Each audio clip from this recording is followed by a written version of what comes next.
हमारे TV channel OTV overseas television को अभी सब्सक्राइब कीजिए। घंटी का बटन दबाना मत भूलिए ताकि अहम और मालूमाती वीडियोस आप तक पहुंचती रहें।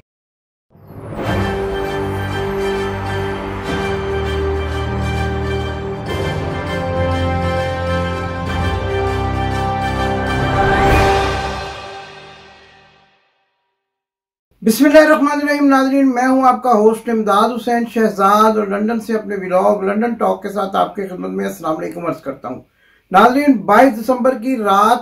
रात के पिछले पहर जमहूरियत पर एक और शब खून मारा गया, जिसकी खबर आज की अहम खबर बन चुकी है। अब जबकि 23 दिसंबर का सूरज तुलू हो चुका है, 22 दिसंबर की रात वज़ीर आला पंजाब परवेज इलाही को डी नोटिफाई कर दिया गया। गवर्नर पंजाब बलीगुर रहमान ने ये नोटिफिकेशन जारी किया कि वज़ीर आला पंजाब परवेज इलाही ने चूंकि गवर्नर पंजाब के कहने पर इत्मीनान का वोट हासिल करने के लिए इजलास नहीं बुलवाया, लिहाजा उनको डी नोटिफाई करता हूं। और इस नोटिफिकेशन के बाद वज़ीर आला परवेज इलाही अपना काम तो जारी रख सकते हैं उस वक्त तक जब तक नया वज़ीर आला मुंतखब नहीं हो जाता। शाम 4 बजे 22 दिसंबर को ये नोटिफिकेशन जो है वो जारी किया गया, लेकिन न जाने क्या वजूहात थी, क्या पैर हाथ टांगे कपा रही थी कि इसको रात गे उसी तरह जारी किया गया जिस तरह के शब खून मारा जाता है। और जमहूरियत पर शब खून मारने वाले ये कौन लोग हैं? ये जमहूरियत के चैंपियन हैं जो कुछ रोज तक अपने आप को वोट को इज्जत दो के बयानिए का सरताज कहलाते थे, लेकिन जब वोट को इज्जत दो का मामला जहां जहां भी पेश आया, इन्होंने अपने मफादात की खातिर जमहूरियत को बुरी तरह रोंद डाला। बलीगुर रहमान के बारे में ये भी इतलात आई हैं कि वो आखिरी वक्त तक कहते रहे कि मुझे इस खेल में शामिल ना करें और ये गैर आईनी काम मेरे से ना करवाएं, लेकिन आखिरकार राना सनाउल्लाह और लंदन से अहकामात आने के बाद उनको ये काम करना पड़ा। और ये भी कहा जा रहा है कानूनी माहिरीन की जानिब से कि सुबह होते ही, क्योंकि पाकिस्तान मुस्लिम लीग नून और PDM के लिए तो रात को अदालतें खुल जाती हैं, लेकिन PTI के लिए रात को अदालतें नहीं खुलती, लिहाजा सुबह होते ही इसके खिलाफ जो है वो आईनी दरख्वास्त दायर कर दी जाएगी। और उम्मीद की जा रही है आईनी माहिरीन की जानिब से कि पहली हेयरिंग पर ही ये दरख्वास्त जो है वो उसको सुन लिया जाएगा। और ये जो नोटिफिकेशन जिसमें डी नोटिफाई किया गया वज़ीर आला पंजाब को, उसका अदालत जो है उसको उड़ा कर रख देगी, क्योंकि तमाम तर कानूनी माहिरीन के मुताबिक गवर्नर पंजाब का ये कदम इंतहाई गैर आईनी है। और इस नोटिफिकेशन में जबकि ये भी कहा गया है कि वज़ीर आला पंजाब ने गवर्नर के कहने पर इजलास नहीं बुलाया, हालांकि वज़ीर आला पंजाब ने तो इजलास ना बुलाने या बुलाने का इख्तियार ही नहीं है। इजलास और हाउस का कस्टोडियन जो है वो तो स्पीकर होता है, और स्पीकर सुप्तान खान ने ये कहा कि अब जबकि इजलास का बिजनेस जारी है और असेंबली का इजलास जारी है, तो इजलास के ऊपर इजलास नहीं बुलाया जा सकता, जिस तरह के निकाह के ऊपर निकाह नहीं किया जा सकता। लेकिन गवर्नर पंजाब, राना सनाउल्लाह और ये तमाम ऐसे लोग जो जमहूरियत के सख्त खिलाफ हैं और ये पाकिस्तान में कभी भी जमहूरियत को फलता फूलता नहीं देखना चाहते, अंदर से इनके जो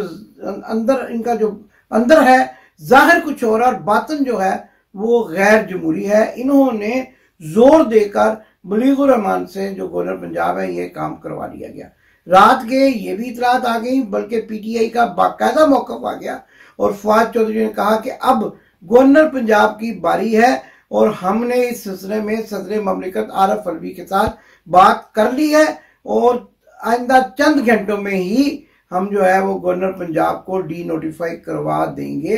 क्योंकि सदर ममलिकत तो ये इख्तियार रखते हैं कि वो गवर्नर पंजाब को डी नोटिफाई कर सके, लेकिन वज़ीर आला पंजाब को डी नोटिफाई करने का इख्तियार कतन भी जो है वो गवर्नर पंजाब के पास नहीं है। और फिर जो वजूहत इसमें बताई गई हैं उन वजूहत की बिना पर तो बिल्कुल भी वज़ीर आला जो है वो कसूरवार नहीं ठहराए जा सकते, क्योंकि बातचीत कानूनी जो मामलात हैं उसके जिम्मेदार तो स्पीकर जो है पंजाब असेंबली सुल्तान खान है, और उन्होंने आईनी तौर पर बड़े वाज़ेह अंदाज में ये रूलिंग दे रखी है कि पंजाब असेंबली के इजलास के दौरान एक इजलास नहीं बुलाया जा सकता। हाँ, अलबत्ता जब इजलास खत्म हो जाए फिर दूसरे इजलास में गवर्नर जो है और स्पीकर जो बजरिया स्पीकर वो वज़ीर आला को इत्मीनान का वोट लेने के लिए कह सकते हैं, और ये लोग उसके लिए तैयार थे। लेकिन चूंकि पीडीएम के साथ बंदे पूरे नहीं हैं, और ये बात अब खुलकर सामने आ गई है कि इनके पास ना तो कोई बंदे हैं, और वो बोरियों के जो मुंह खोल दिया करते थे वो भी गेम अब इनकी नाकाम हो चुकी है। लिहाजा इन्होंने एक गैर आईनी इकदाम के जरिए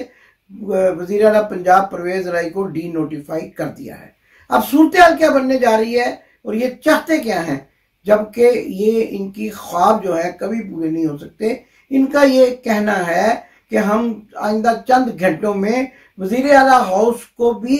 सील कर देंगे, सीज कर देंगे यानी, और इसके साथ साथ इमरान खान को भी हाउस अरेस्ट कर देंगे। लेकिन ये इनका ख्वाब ही रहेगा। अगर इन्होंने इमरान खान के घर की तरफ एक कदम भी बढ़ाया तो आज जो अवाम का जमे गफीर था लाहौर के गवर्नर हाउस के बाहर, उसको देखकर मैं ये तज़िया दे सकता हूं कि इनके साथ वो होगी जो पंजाबी में कहते हैं कि वो उसके साथ होती है जो बस क्या आपको मैं बताऊं अब जो कुत्ते वाली होगी इनके साथ। तो जो होने वाली है, क्योंकि ये जमहूरियत के भी दुश्मन है, मुल्क के भी दुश्मन है, इसलिए मैंने ये सख्त लफ्ज़ इस्तेमाल किया है कि अब अगर इन्होंने इमरान खान की तरफ मैली आंख उठाकर भी देखा तो अवाम इनके साथ वो सलूक करेगी। अवाम जाती उमरा का घेराव करने के मंसूबे भी बना रही है, और इमरान खान की हिफाजत के लिए अवाम अपनी जाने हथेली पर रखकर भी ज़मान पार्क के बाहर पहुंच चुके हैं, और आखिरी इतलात आने तक अवाम का बड़ा जो जमे गफीर है ज़मान पार्क के इर्द गिर्द पहुंच चुका है। और इस तरह के तमाम मंसूबे के रेंजर्स को बुला लिया जाए, एफसी को बुला लिया जाए और इमरान खान को हाउस अरेस्ट कर दिया जाए, ये सारे नाकाम होते नजर आ रहे हैं। लेकिन नाज़रीन, हैरत की बात तो ये है कि इमरान खान का अवाम का बड़ा मुतालबा कि इलेक्शन कराए जाए, ये उससे भागते हैं, और मुल्क के अंदर जो सूरत हाल मुआशी तौर पर फिरती फूलती जा रही है उसकी तरफ तवज्जो देने की बजाय गवर्नर पंजाब जो है वो वज़ीर आला को डी नोटिफाई करते फिर रहे हैं। ये सारी जो सूरत हाल है, इसकी साजिश का सारा ताना बाना यहाँ लंदन में बुना जा रहा है। और मियाँ बीमार शरीफ जो 4 हफ्ते की छुट्टी पर लंदन आए थे, पाकिस्तान जाने से इतना घबराए हुए हैं कि परवेज इलाही से भी डरे हुए थे और इमरान खान से भी डरे हुए थे और अवामी जो है रद्द अमल से भी डरे हुए थे। इसलिए चाहते हैं कि पंजाब में उनकी मनपसंद हुकूमत आ जाए, और फिर वो जब पंजाब में लाहौर के एयरपोर्ट पर उतरे तो अपना खुद साख्ता इस्तकबाल कराकर ये साबित कर सकें कि अवाम में उनकी मकबूलियत मौजूद है। लेकिन आने वाले दिनों में ये सारी साजिशें नाकाम होती नजर आ रही हैं। मियाँ बीमार शरीफ की कई चालें पहले ही पुट्ठी पड़ चुकी हैं, यानी उल्टी हो चुकी हैं, और ये चाल भी पहले वाली चालों की तरह उल्टी ही होगी इंशाल्लाह। और चौधरी परवेज इलाही को अगर ये कहा गया नए वज़ीर आला के इंतखाब के मौके पर, तो फिर वो उम्मीदवार जो भी होगा उसको भी उतने ही वोट मिलेंगे जितने के पीटीआई और काफ लीग के इत्तेहाद के 186 हैं। लेकिन इनके पास अब बंदे मौजूद नहीं हैं, बंदे इनका साथ छोड़ते जा रहे हैं, इसलिए ये इस किस्म के ओछे हथकंडों पर उतर आए हैं। अदालत उज़्मा या अदालत आलिया जहां भी ये रिट की गई, यकीनन इस रिट को फौरी तौर पर कबूल करते हुए इस गैर आईनी इक़दाम को उड़ा कर रख देगी, इसकी धज्जियां बखेर देगी और इनके जो अज़ाइम है वो खाक में मिला देगी। लेकिन इसके साथ साथ मैंने जैसा कि आपको बताया कि आखिरी इतलात के आने तक फवाद चौधरी जो जिनका ताल्लुक पाकिस्तान तहरीक इंसाफ के मरकजी रहनुमाओं में है, उन्होंने ये कह दिया है कि सदर आरिफ अलवी जो है वो गवर्नर को डी नोटिफाई कर सकते हैं। और उनका ये भी कहना है कि अब इस किस्म के ओछे हथकंडों से हम घबराने वाले नहीं हैं। और उन्होंने ये भी इंकशाफ किया कि ये हमें धमकियां दे रहे थे कि पंजाब में गवर्नर राज लगा देंगे, लेकिन जब हमने इनकी धमकियों को बिल्कुल भी एक कान से सुना दूसरे से निकाल दिया तो फिर इन्होंने ये ओछा इकदाम किया कि वज़ीर आला पंजाब को डी नोटिफाई कर दिया है। अब सूरत हाल जो है वो ये है कि वज़ीर आला पंजाब डी नोटिफाई हो चुके हैं, लेकिन उनको अपना काम जारी रखने के लिए कहा गया है तब तक जब तक के नया वज़ीर आला मुंतखब नहीं हो सकता। और इसके साथ साथ पाकिस्तान तहरीक इंसाफ भी इंतहाई कदम उठाने जा रही है। और सबसे बड़ी खबर जो मैं आपको दे रहा हूँ ये है कि इमरान खान के घर के बाहर जो है पुलिस और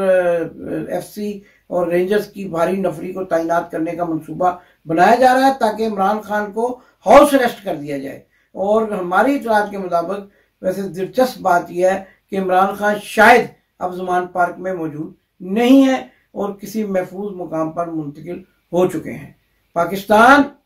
जिंदाबाद। आपने अभी तक हमारा चैनल सब्सक्राइब नहीं किया तो अभी सब्सक्राइब करें और बेल आइकॉन को क्लिक करके हमारी लेटेस्ट वीडियोस के बारे में अपडेट जानें।